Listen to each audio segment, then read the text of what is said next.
சிறுகீரையை பருப்பு சேர்க்காம சின்ன வெங்காயம் நிறைய சேர்த்து தேங்காய் எண்ணெய் பிளேவர்ல கடைஞ்சு சாப்பிட்டு பாருங்க. சாதத்துக்கும் களிக்கும் சூப்பரா இருக்கும். ஒரு கட்டு சிறுகீரை ஆஞ்சு வச்சிருக்கேங்க. இலைகளை மட்டும் எடுத்திருக்கேன். பொரியல் செய்யற மாதிரி இருந்ததுன்னா நீங்க தண்டோடவே எடுத்துக்கலாம். இந்த தண்டெல்லாம் நான் சூப்புக்காக தனியா வச்சிருக்கேங்க. வேறு தனியா வச்சிருக்கேன்.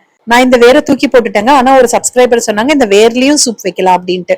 ஆஞ்சு எடுத்து வச்சிருந்த கீரையை 2 தடவை நல்லா கழுவியாச்சு. இந்த மாதிரி சின்ன சின்ன தண்டுகளும் எடுத்திருக்கேங்க. வடிகட்டியில போட்டு வச்சுக்கோங்க. இப்போ ஒரு மண் சட்டியில ஒரு 2 டம்ளர் அளவுக்கு தண்ணி ஊத்திக்கலாங்க.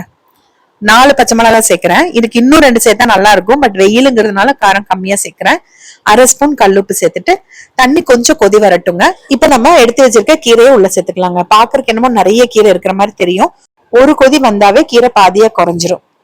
பாதியா குறைஞ்சதுக்கு அப்புறமா கலந்து விட்டா போதும்.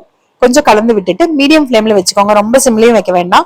கொஞ்சம் மீடியம்ல வச்சுட்டு ஒரு 7 நிமிஷம் வச்சீங்க அப்படின்னாவே கீரை சூப்பரா வெந்துருங்க. மூடி வைக்க தேவையில்லை. கிட்டத்தட்ட ஒரு 20-25 சின்ன வெங்காயம் எடுத்திருக்கேங்க.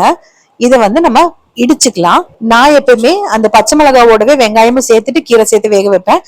போன தடவை காட்டு கீரை கடையிறது ரெசிபி போட்டிருந்தப்போ ஒரு சப்ஸ்கிரைபர் சொன்னாங்க இந்த மாதிரி கடைசியில தட்டி போடுங்க நல்லா இருக்கும்ட்டு. நானும் அதே மாதிரி செஞ்சு பார்த்து நல்லா இருந்ததுங்க. அதுதான் உங்க கூடயும் ஷேர் பண்றேன்.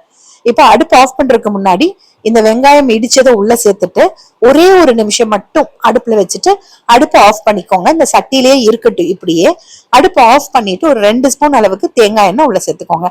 நான் தாளிக்க மாட்டேங்க. நீங்க சப்போஸ் தாளிக்கிறதா இருந்தா எண்ணெயோட கடுகு, கொஞ்சம் சீரகம், ஒரு வரமிளகா சேர்த்துட்டு அதுலயே வெங்காயம் சேர்த்து நல்லா வணக்கி உள்ள கொட்டிட்டு அப்புறம் கூட கடையலாம். எப்படி வேணாலும் செஞ்சு பாருங்க. உங்களுக்கு எந்த டேஸ்ட் பிடிச்சிருக்கோ அந்த டேஸ்ட்டை வச்சுக்கோங்க.